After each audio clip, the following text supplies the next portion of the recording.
Hi, everyone. Welcome again to the Empowering Neurologist. I'm Dr. David Bouley. Several months ago, it seems like a long time ago, I had the opportunity to give a lecture along with Dr. Austin Perlmutter in New York in a restaurant hosted by chef, award-winning Michelin-starred chef David Bouley.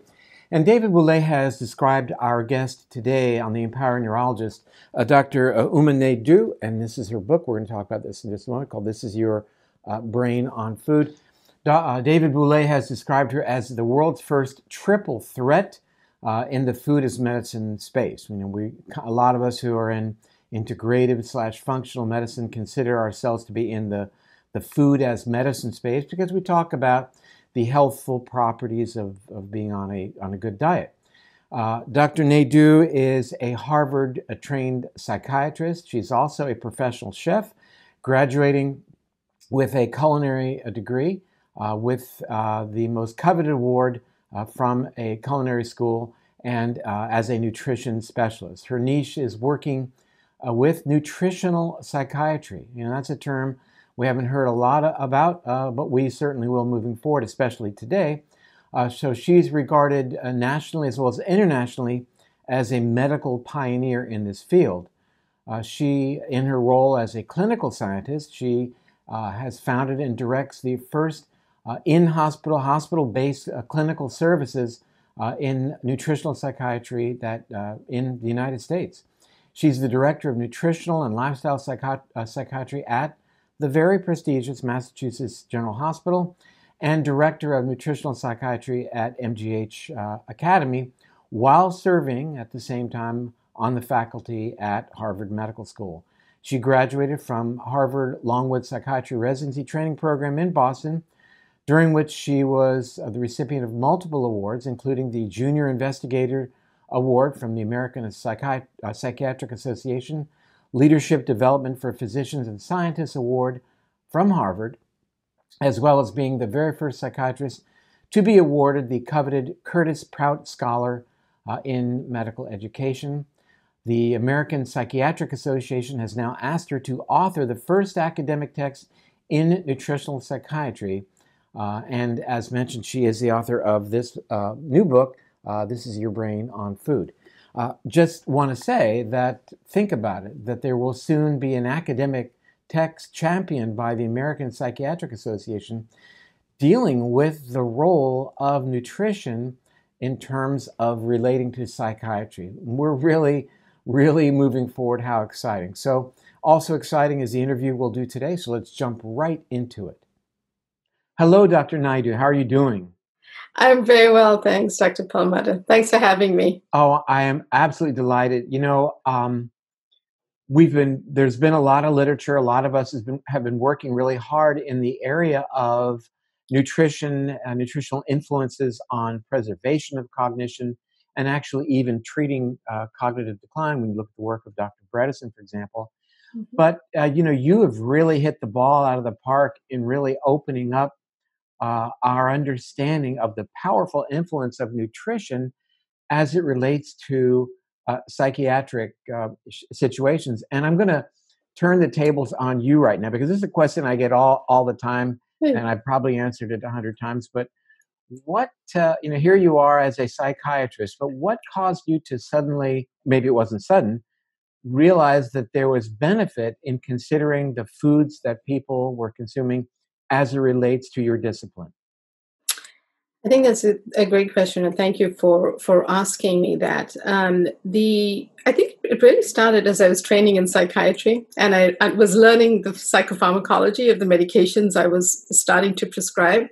I felt food had always mattered to me since childhood for other reasons, but I felt that a certain responsibility in terms of explaining lifestyle and physical health changes to my patients. So I grew up in thinking about the world and health in a very holistic way.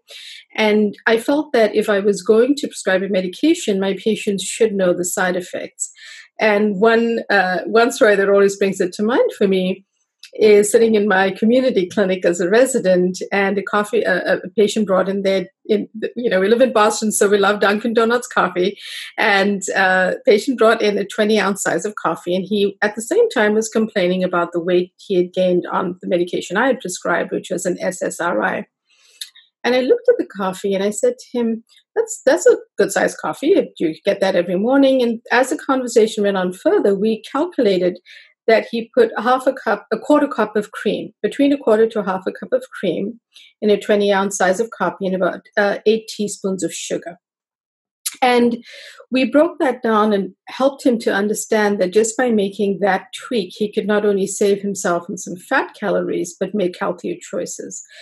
And that was a pivotal moment for me that I still remember, because I started to make that connection myself, and then I took it further from there. I'm kind of envious that you had a pivotal moment, because when I'm asked that question, I don't think I had a pivotal moment. So for you, it's this patient with the Dunkin' Donuts coffee and all the sugar, and that was sort of the epiphany for you. It was, and honestly, at the time, I didn't realize that, because what I began doing, it's almost as though hindsight taught me that it was that moment that I was like, oh. But what it did for me in that moment is it made me more curious. And we know that there's a very large gap in our education in nutrition at medical school. So I wanted to read more, learn more, and understand how to advise my patients. And that's really how it grew. Clearly, I love food and I have a passion for that, but I also felt I needed to know a little bit more of the science behind it. Well, your book, you begin by talking about something that many of our viewers at least have heard, and that is the connection between the gut and the brain. Mm-hmm. But you go so far as to we talk about the gut-brain connection, or brain-gut connection from a neurologist's point of view. Right. You call it a romance. Why do you embellish it so much? I felt I thought about that, and I felt it was a really interesting way to introduce people to the idea. I know that people hear about the microbiome, the gut-brain connection, or the brain-gut connection, but I also felt it was a way to share with them that, just like the romance in real life, there are some good moments and there's some bad moments, and sometimes in between. And in a very similar way, this relationship between our brain and our gut changes all the time. And for me, it brought home the impetus and the importance of what they ate, because truly things can change in a matter of a day. So what you put in your mouth every single day does make a difference. And we all slip up, and there's no perfect world, and we have a meal that we think, oh, I could have eaten healthier. But you can always self-correct at the next meal. So that was why I chose that line. So I want to guess here that perhaps, correct me if I'm wrong, as it relates to, for example, mood disorders, that was there a degree of frustration in terms of not having really powerful tools from a pharmaceutical perspective? You've hit the nail on the head. Not only did I feel that we didn't have the best medications as much as they work, and I still prescribe medications even now. But I found that not everyone would fit into a diagnostic category, and I definitely think that we know the DSM-5-TR is challenged. It's diagnostic criteria, and many people do not fit into those criteria. So that was one aspect of it. And the other aspect was even individuals who had access to care and were able to get a medication, many of them simply didn't get better. And for me, that felt... it made me even more sad and made me feel ineffective. And I thought, there's something I need to do about this. I need to figure out ways that there are lifestyle changes, which I know are hugely important. But why aren't we having these conversations with our patients? We ask about smoking. We ask about all sorts of questions, all sort of important questions in the history. But why aren't we asking what they're eating and what they're doing for movement or exercise or sleep, all of those components? Well, I will say that in your book, it's not just your opinion. You've used wonderful peer-reviewed medical citations throughout the book to justify the recommendations that you make, which I think I don't want it to be lost, but you just added in other lifestyle issues like exercise, etc.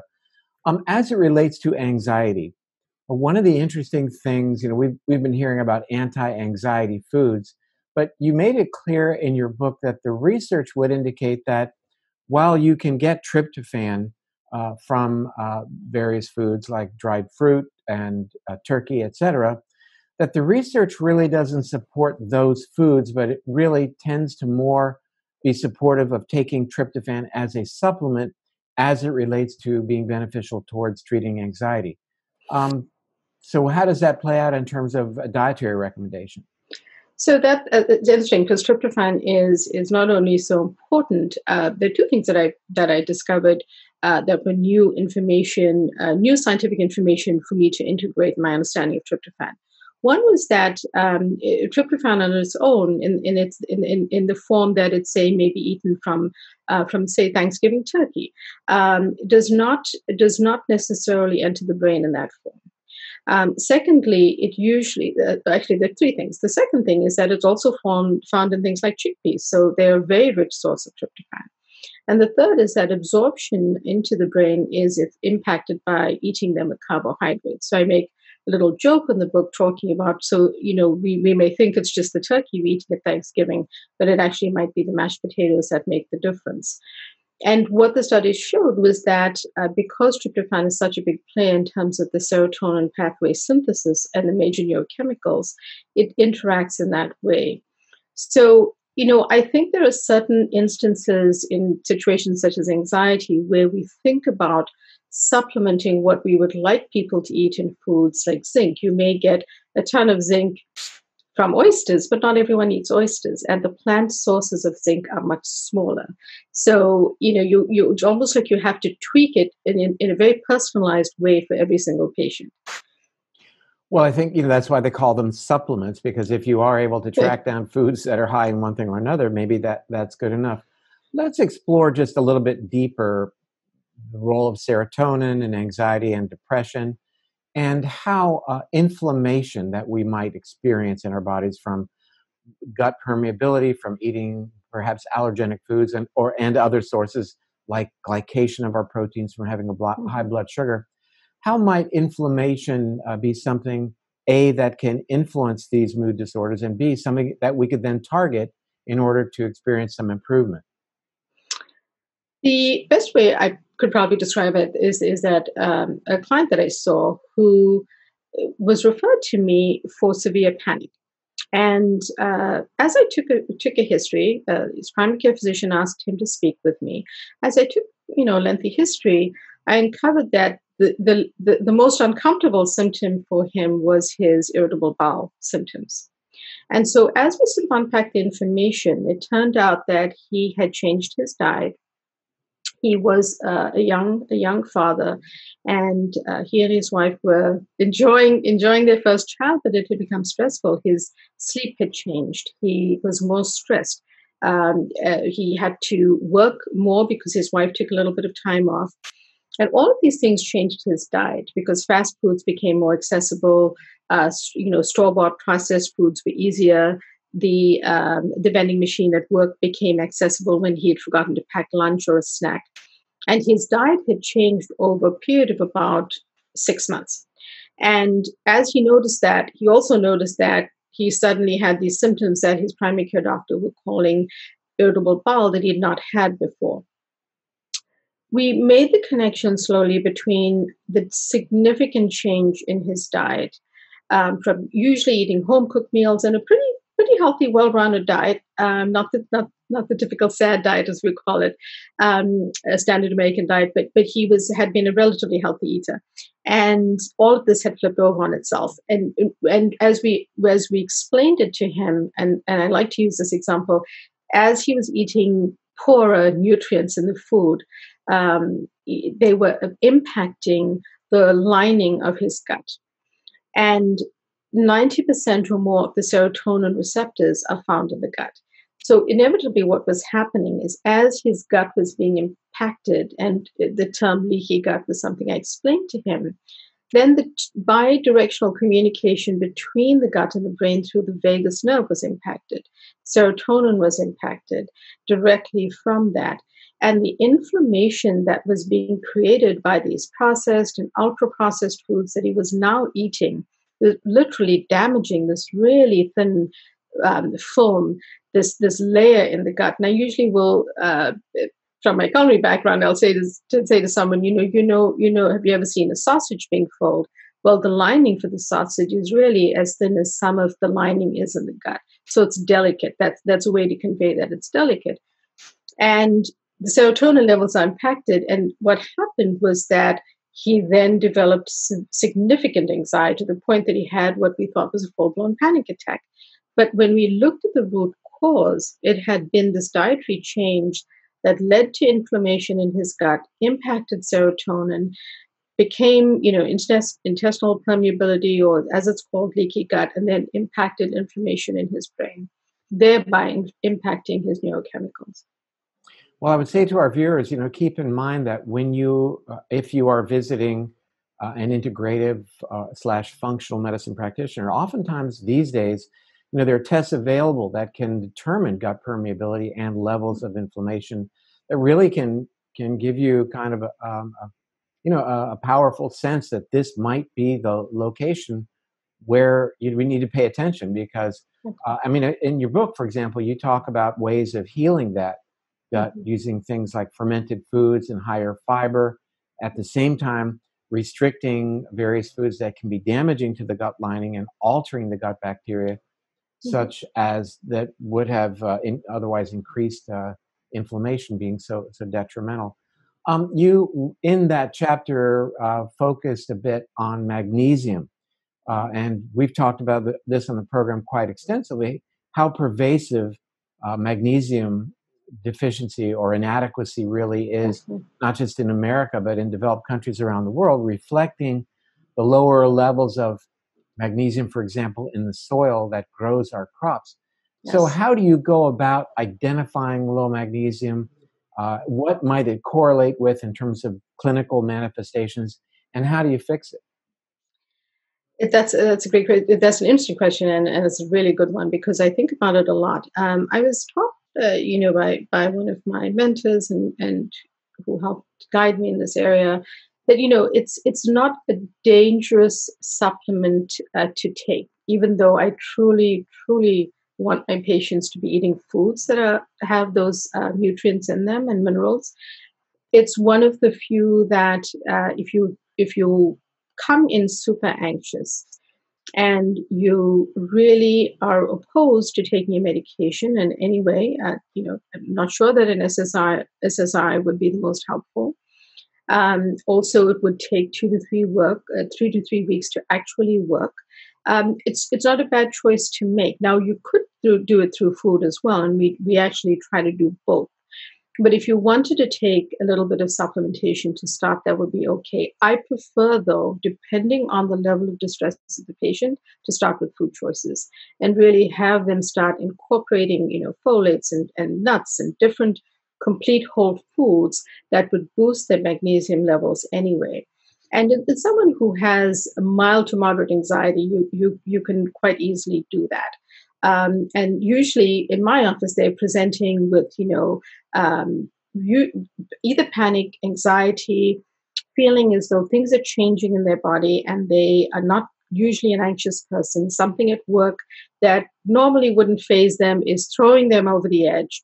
And usually it's very specific to anxiety. It's not necessarily mood symptoms, although we very frequently, because of the location of the serotonin, often frequently see anxiety and depression run together. Well, I think you brought up something very interesting. A couple things I just want to emphasize. First, you said when people are losing control, that might provoke anxiety, and I think the nature of our world these days being so unpredictable, we do have a sense that we have less control over our destiny than we might have had, and I think that might certainly be anxiety provoking for a lot of people.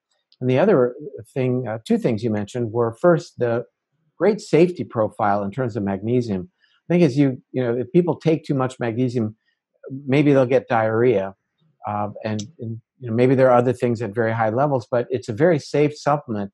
And I would just say that for patients, if you want to get a good sense of your magnesium level, there's a test called a red blood cell magnesium level, or also Yes. called erythrocyte magnesium level, that looks at the magnesium level within the red blood cell, better indicator than simply having the serum magnesium level. And as you just mentioned, my gosh, I don't think it was your first recommendation. I think your first recommendation I heard was exercise. So, gosh, that's got to be, I think, on the top of the list. Beyond that, you Good. then talk in your book about the value of vitamin D. Mhm. And can we explore that a little bit too? Sure. So, vitamin D is kind of in mental health. I think there's certainly there's really some good evidence around anxiety and depression, and I do think that it's, again, when it comes to things that we can easily obtain through food or through sunlight, or it's a relatively straightforward recommendation and feels easy but powerful to a patient. I feel that they can, so as you indicated in Johan Austin's book, Dr. Palmada, it's not, we have to think about why people don't necessarily take recommendations. So when I can find something that's easy, powerful, inexpensive to do, I would make that recommendation. I still do try to go back to food sources, and I think that with whether it's zinc or magnesium and vitamin D, I will put together a plan with someone based on whether we check their actual level for magnesium or try to supplement it initially. Ultimately, what I want to do is really move towards a good, healthy food plan that's rich in the same things our mom told us, our grandmother told us, eat your fruits and vegetables, eat the whole foods. And one of my favorites is, eat the orange instead of a glass of orange juice, because it turns out that an orange has, I think I calculated this a few weeks ago, about 3 times the amount of fiber, and about the orange juice from the store has 6 times the amount of sugar. So, which would you choose? And certainly fewer calories in the actual orange. So all of those sort of go together as part and parcel of some recommendations. Yeah, 12-ounce glass of orange juice has 34 to 36 grams of sugar, which equals basically a Coke. So, and Exactly. whenever I say it, people say, yeah, but what about all the vitamin C I'm getting? I mean, as if that's an offset. And that's such a great point, because people just don't, they look at that and they think, well, for example, even with oatmeal, well, if you put a ton of sugar, honey, and it's totally processed, it takes away some of the good benefits. So it's kind of breaking it down that can be useful, and that's where little things like 4 grams. Our food labels are in grams, and we actually cook and bake in ounces and pounds. So just debunking that and saying 4 grams of sugar is 1 teaspoon. Then if you're having a little yogurt that's 4 to 6 ounces and it has 24 grams of sugar, would you really be putting 6 to 8 teaspoons in plain yogurt? And I think that just helps people make it more practical and makes it easy, but it also makes them feel more in control, because food is something that we can all, take hold of. It's something you can, rather than wait for medication to work. You might actually be able to leave speaking with one of us and be able to start implementing those changes immediately. It's always about making recommendations that are easy for a patient to follow. And as it relates to vitamin D, I always say my first recommendation is that you take off all your clothes and run around naked outside for 15 minutes every day, even if you live in a big urban environment. Maybe that might not be something you can do. Okay, well, if you can't do that, then why don't we just, start you with a vitamin D supplement, which exactly, is especially in the Northeast. And one of the things that is interesting is if you're sitting at a window and getting the vitamin D, it doesn't work. You really do have to be outside. So you're absolutely right. In my neighborhood, you might have to keep your clothes on, but it's a funny recommendation. I love it. It's funny. I actually was on a national news program, and we were right off of Times Square at the network, and we were talking about vitamin D because the there was a recommendation that we need to actually get less vitamin D that had come out that day, and they asked me to come on and explain it, Right. and that taking 2,000 units of vitamin D would be toxic. And I explained to the woman who was interviewing, I said, let's suppose that you took off all your clothes right now and walked downstairs into Times Square. Right. On live television, it was, I know the people in the control room had their finger on the button. I said, let's just do it. And I explained how much vitamin D you would manufacture, Right. and therefore you'd get a so-called, by the new definition, a toxic dosage based on Right. being outside for 15 minutes. No, obviously that's not going to happen. In the anxiety chapter, you talk about, of all things, fermented foods. Mm-hmm. Why might that be a good choice for somebody with anxiety?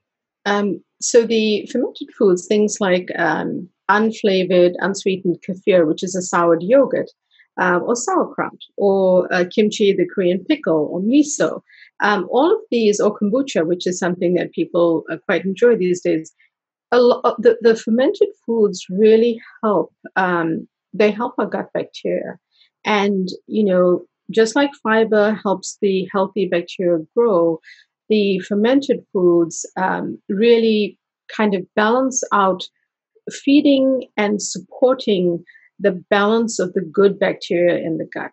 So, I'll say to patients, it's the good guys and the bad guys, and it's a battle all the time, every day. There are actually more bugs in your gut than there are human cells. Sometimes that's a little scary to explain, but I stick with, you really need to take care of this. And so those foods actually support a healthy microbiome. So if you're starting to, for example, I find it, like we talked about magnesium a few minutes ago, I find it an easy recommendation to talk to people about taking probiotics and fermented foods through food, because it's something, again, you can leave the office and go to the supermarket and try out a kefir, or try out something that's different that you may not have done before, and you can start to impact change. And so again, it comes down to really supporting the microbiome in a positive way. And when it comes to things like pickles or sauerkraut, with all of those, including kimchi, you just have to watch the sugar content as well. I'd like to move on, if we could, to, you brought up something in the book I thought was really interesting, and it was in the context of PTSD, which we, certainly something that a lot of people are talking about. We did a program several weeks ago in looking at the use of hallucinogens, for example, as an adjunctive treatment for PTSD. Having said that, you correlate or bring to our attention the idea that there may be some relationship with the various sources of glutamate that are around us. And how did that idea kind of evolve, and where are we in terms of the understanding of the concerns over glutamate as it relates to PTSD, but also kind of other aspects of brain functionality as well? Sure. So it really, for me, evolved. It wasn't something that I went into the research understanding, but was uncovered as I, reviewed all of the science around not only the disorder, but what was the nutrition saying, and what did we discover? I think you will agree with me on this one, David, that the science in nutrition is changing all the time. Like you mentioned, the vitamin D study, and on one day you might be asked by the media about something, and the next day it's uncovered. We've had that happen with omega-3 fatty acids, even though clinically we have pretty good you bet. response with them. Exactly, and I recommend it because, again, it doesn't harm a patient. So glutamates, I understood this through the research, and where I'm at with that is we just try to make sure that people understand things that they should avoid. And that's why in each chapter we break down, foods to embrace and foods to avoid. And it's sort of that's a way of putting it together. And then I would like people to be able to read a little bit about the science and how we got to those points. I do also think that the research is still emerging. And so I feel pretty confident that we can make these recommendations, but at the same time, I'm very open to being wrong. And as a understanding that things evolve and research comes out all the time, it's about adjusting those recommendations as we move forward. But at the very least, you can, at the Chinese restaurants, ask for no MSG. Exactly. That's a very straightforward and simple thing to do, and I recommend it absolutely. I will say that I was very happy to hear what you just said, and that is, I'm open to being wrong. That's a great place to be. That's a place of real security with, what your mission in life is, and recognize Okay. that you're going to be wrong, and it's okay to move forward and make progress. I find that the longer I do what I do, Hmm. the more people will find things that I've said, 2 decades ago, when I would say, for example, we should be on a very low-fat diet, and then say, yeah, but you just told us this. Well, yeah, but the science has changed. I mean, especially, for Exactly. example, as it relates to simple carbohydrates versus fat in the diet. I think we're all at a place recognizing how important fat is for the brain structurally and functionally. So you begin right in the beginning of the book talking about things like the Mediterranean diet, and you focus on the importance of getting adequate amounts of omega-3s. How is that important? So omega threes are, so firstly, I've had good clinical experience with individuals who either eat tons of omega threes through salmon, other sources of seafood, or have come to me because they read about it and they can obtain it as an over the counter supplement, and they felt better taking it. So I think that it's a great adjunctive treatment when you're working with someone with depression. But I also again go back to food sources. I've also found there was a really interesting study on a small group of medical students done years ago that actually showed they used a supplement, and they showed that they also had low levels of anxiety. So I feel that it's sort of a two for one medication if someone's going to use, and of course I mean supplement, but it helps both symptoms, and it can be so hugely impactful. And I then try to break down both in the chapter, but also in the recipes, just ways that people can incorporate omega 3s through simple foods that they can eat. Because I do feel that, studies like and Haynes and others have also shown us that when you prepare your food at home, you actually consume fewer calories. And when you, even if you're not following any kind of special diet or trying to lose weight, you still consume fewer calories when you eat at home. So I'm not saying we have to do that all the time. I think COVID has sort of changed that for us a little bit. But I am saying that there's simple things you can do that you may not have realized were possible, and incorporating those foods into your daily diet can be very easy to do, for especially for omega threes. You know, Part of our outgoing messaging in these times has been that now is not the time to cash in on the diet and just, give it up and eat whatever you want. It's actually Mhm. the last thing you would want to do. We've been talking about it in terms of having a robust immune system, Yes. not only being able to deal with the virus at time of contact, in other words, in terms of a healthy innate immune system, but in terms of how you then respond to the virus in terms of limiting inflammation, hopefully Yes. reducing risk of cytokine amplification, et cetera, by Yes. again having those types of foods on board. For example, you mentioned the omega-3s as one technique to limit inflammation, and certainly lots of anti-inflammatory foods on board versus refined carbohydrates and ultra-processed foods. Exactly. But you're telling us as well during the time of this, COVID pandemic, and hopefully, this by the time some people see this for the second time, we will be through it. But that said, that it plays such an important role while we're highly stressed, while we're Mhm. challenged day in and day out, that the food choices we make now, from your perspective, seem to matter more than ever. You've just again nailed that, David, because right now everyone is struggling in some form or the other. I've had moments where things felt so stressful that something, ordering pizza or finding something that was just a quick fix that was a comfort food was so much easier. But again, it's about how do I course correct and how do I share that with my patients? Because the problem is that, it's a journey.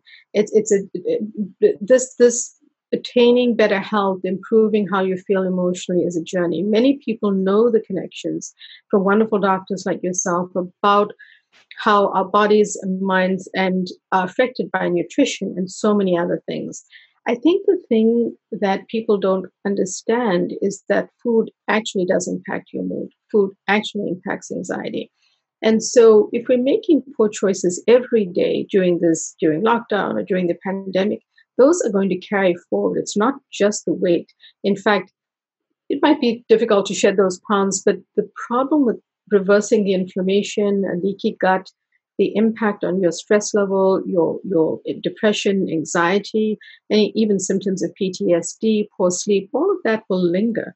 So it's almost as though you're just doing yourself a disservice. I mean, one of the things that I think it was Express Scripts, one of the companies looked at the level of prescriptions that are going on, and they are heightened for anxiety medications during COVID to the point that there are certain doses of sertraline which are on shortage. So I think that, I feel that the one thing we can all do is that we can eat differently. And on a day that, you do choose an unhealthy food, the very next day, try to bring back those healthy habits. If not, over time, the impact is going to be far more severe, not only in the inflammation and the immunity, but also just your overall health, but the impact on your brain. In our book Brainwash, we actually talked about how making bad food choices, for example, or deciding that you stay up too late, maybe not exercising, right, all the things that increase inflammation, for example, ultimately work as a disservice because they tend to lead us to more impulsivity. They tend to lock us more into amygdala-based behavior as opposed to leveraging the input from the prefrontal cortex. And as such, we make further bad decisions that tend to lead us to make further bad decisions. So it becomes, people have a tendency to get locked in and sort of cash in their chips. But I think that what you're telling us today is that, these are off-ramps from that highway, and that we could just embrace the notion of changing what we eat based on what you've been describing, that, it can really lead us to manifesting other improvements. But in focusing on our food choices, in the OCD section of your book, you mentioned something called orthorexia. And I'm not certain that all of our viewers have heard that term. I think it's a very valuable thing to understand for those of us who want to make good food choices. Right. But let's explore what that means, orthorexia, and perhaps how pervasive you see it becoming. Right. I shared that in the book because I also wanted people to know that I want to be, completely transparent. I don't always have success with patients. And the times that I don't have success are often in the area of orthorexia, where someone has healthy habits and they come in seeking my expertise around how to tweak those healthy habits and feel or be even better. Is there one more food group they should cut out? Should they restrict a certain type of calorie? Should they, change up the exercise that their trainer is helping them with? And what I have found is that there's a certain rigidity with which some of these individuals are thinking about food. It's not flexible and it's not adaptable. So, you mentioned how many people have shared that they're struggling with what they're eating during the pandemic and during lockdown. In a similar way, these individuals are making healthy choices, but almost overshooting that and trying to help them find a balance that is healthy for their bodies and their mind is very much what I find I get resistance with. So I might share the information with them, but get a lot of individuals saying back to me, no, but that doesn't make sense because and they're usually really smart, wonderful people because they know the research and they're reading and they really are trying very hard, except that they're being so rigid that they're not adapting what they need to do to feel better. And at times like that, I haven't had as many, I wouldn't say no success, but I haven't had success sometimes with individuals who are struggling in that way because I don't want to discourage them being healthy, but I also want to say you don't have to exclude one more food group because actually unless you have an allergy or an intolerance, you should be eating a whole foods healthy diet and being careful about the types of, say, the processed foods and the sources of your food, organic food. If you're going to use oil, be very careful about the choices you make. That we offer some guidelines about around that. So So it's maybe a little yeah, orthorexia is not so necessarily bad. You're saying people should be much more aware in exactly. comparison to the average, or you called it earlier, the SAD, standard American diet, American diet. that we really should be paying more attention. Um, it might be looked upon in some circles as extreme, but at the end of the book, you talk about ketogenic diet in the context of bipolar disorder Hmm. and also, I think, in the context of schizophrenia. Yeah. Our viewers are dialed in on ketogenic diet. We've interviewed people around the world Hmm. over the past several years talking about ketogenic diet. Just did another interview with Dr. Matt Phillips talking about fasting and ketogenic diet in Hmm. neurological issues. But as it relates to bipolar disorder and even schizophrenia, what is the literature telling us in terms of the effectiveness of going keto as an adjunct to dealing with these issues? Well, firstly, I think it should really only be done in close collaboration with your psychiatrist, if because usually individuals with those disorders might actually need to take a medication in order to reach a more stable point if they've had a manic episode or been acutely psychotic or hospitalized. So, I would just say that they need to have the conversation with their psychiatrist directly, but also in the short term, certainly, there's been some success with use of the keto diet in terms of balancing emotion. In some instances, cutting down on the level of medications. But again, this brings me to what I feel is a very important point that I do try to convey, and I hope I did in the book, which is I still prescribe medications. There are instances where individuals, in Boston at Mass General, we work in the acute psychiatric service, and the call that you don't want to hear, one of our largest bridges in Boston is the Tobin Bridge. You never want to be the resident on call when you have someone on the Tobin Bridge. That is not the type of individual who's going to benefit immediately from a food intervention or nutritional intervention, because they're either acutely suicidal or they're manic and they think that they want to fly and that they can fly, all of which I've seen and treated. And so, in instances like that, I say that the keto diet, can be helpful for certain symptoms once you're stabilized and you've been working with a psychiatrist for some time, and he or she can work with you on interventions and monitor you carefully. So if there's a resurgence of symptoms, or it becomes somewhat unhealthy nutritionally for your body, that they can step in and say, well, let's tweak this right now. So, and some of that information in the mental health realm is still preliminary. There's certainly been studies, but it's still, I consider, to be early on. Well, I'm probably a lot older than you. I'm sure that I am, and I think as a comment to be supportive of medication in the treatment of schizophrenia. When I was coming up, it was all about phenothiazine type drugs, Hmm. and the Hmm. side effects. As a neurologist, how often were we consulted to deal Yes, with the of side course. effects of phenothiazine, so the extrapyramidal issues, et cetera. So the newer generation of antipsychotic medications have really, I think perhaps our viewers might be surprised to hear me say it, but they've been a godsend in terms of treating a Good. schizophrenia. Yes, a ketogenic diet is something you might think about, and Yes. certainly there's been quite a bit of literature on, for example, a gluten-free diet as it relates to schizophrenia as well. But I think Hmm. again these should be looked upon, I would say, my opinion, and I think yours, as adjuncts for I this agree. potentially Mm. serious issue that might be the reason you get a call that somebody's up on a bridge, for example. So Exactly. it's a very real and life-threatening condition. Well, I want to thank you for spending time with our viewers today, with everybody, and with me.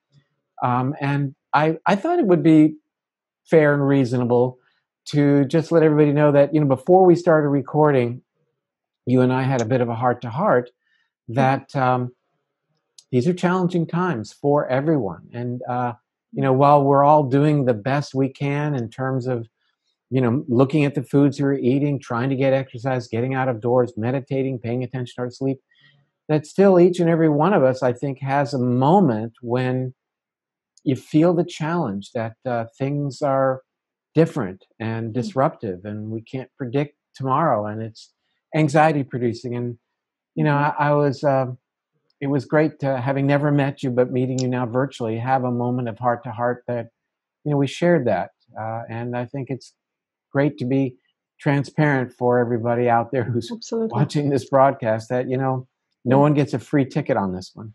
Exactly. No, I thank you for inviting me. I enjoyed speaking with you so much, but also I appreciated that moment as well, because it's good to check in with each other and check in with ourselves. Sometimes it's not an easy time, and I would be surprised if someone came out saying I'm on top of the world. Not because you wouldn't have some moments like that, and you should, but these are challenging times, and the uncertainty is probably what my patients are struggling with the most.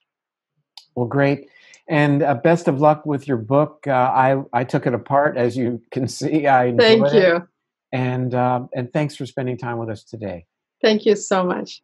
Okay, bye for now. Bye-bye. Well, again, thanks to Dr. Naidoo for telling us about her wonderful book and joining us today. We really have a lot to learn moving forward about the influence of food well beyond cognitive function, something we've been talking about for a few years, but entering the realm of psychiatry, looking at things like PTSD, OCD, all the initials, right? Anxiety, depression, mood disorders. What a fascinating world it is becoming, offering us so many more approaches to dealing with these often very challenging issues. Thanks for joining us. We're going to be back soon. Bye for now.